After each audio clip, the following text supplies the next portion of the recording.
भारतीय जनता पक्षाचा म्हणजे महाराष्ट्र द्वेष्ट्यांचा महापौर बसला नसता आणि झेंडा फडकला नसता, एकनाथ शिंदे आणि त्यांच्या लोकांनी जी जयचंदगिरी केली, मला तर तो प्रसंग आठवतो आहे. शनिवार वाड्यावरचा जरीपटका उतरवला,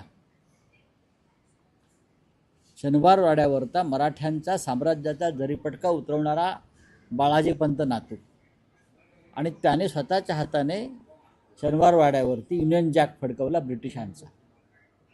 हे त्या अवलादीचे लोक आहेत ज्याने आपल्या मराठी साम्राज्याचा जरीपटका खाली उतरवला आणि त्याच हातानं ब्रिटिशांचा युनियन जॅक शनिवार वाड्यावर फडकवून इथे ब्रिटिशांच्या राज्याला, ईस्ट इंडिया कंपनीला इथे महाराष्ट्रामध्ये एक मार्ग करून दिला. त्या बाळाजी पंत नातू किंवा जयचंद यांच्या या अवलादी आहेत. या अवलादी नसत्या तर म्हटलं ना, मुंबईमध्ये त्यांच्या 100 पिढ्या उतरल्या तरी स्वतःचा महापौर करू शकले नसते, जे महाराष्ट्र दृष्ट्यांचा महापौर होऊ शकतो. पण ठीक आहे, भारतीय जनता पक्ष आणि शिंदे गटाकडे 3चं बहुमत आहे. कितीच आहे? 3. 118 आहेत ना, 118 आहेत ना, म्हणजे साधारण 110 लोक विरोधामध्ये आहेत, सभागृहामध्ये आहेत. आणि त्यात शिवसेना आणि महाराष्ट्र नवनिर्माण सेनेचे आणि काँग्रेसचे धरून 100वर आहे. इतर आहेत. तुम्हाला हा 100च्या वरचा विरोधकांचा आकडा कमी वाटतोय का?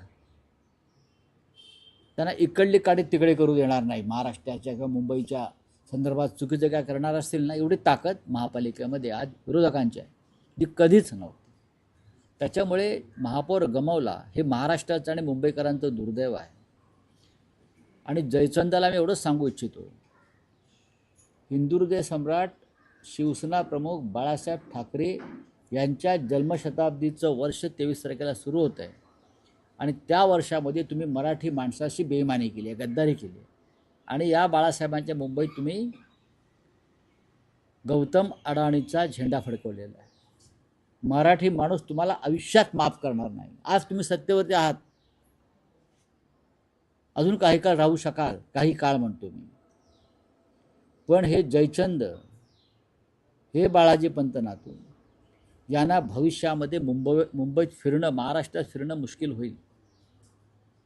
मराठी माणूस अत्यंत संतापलेला आहे, चिडलेला आहे. ज्या एकजुटीनं तो ठाकरे बंधूंच्या मागे उभा राहिला, ही अभूतपूर्व अशी घटना आहे. तेव्हा तुम्ही आमच्या 12 जागा, मग मनसे आणि शिवसेनेच्या 12 ते 13 जागा या 50 ते 200 मताच्या फरकानं दुर्दैवानं पाडल्या.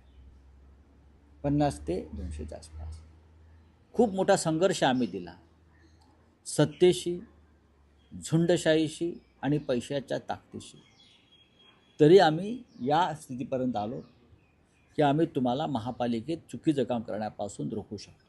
त्याचबरोबर संपूर्ण महाराष्ट्राचा विचार केला तर सर्वाधिक जास्त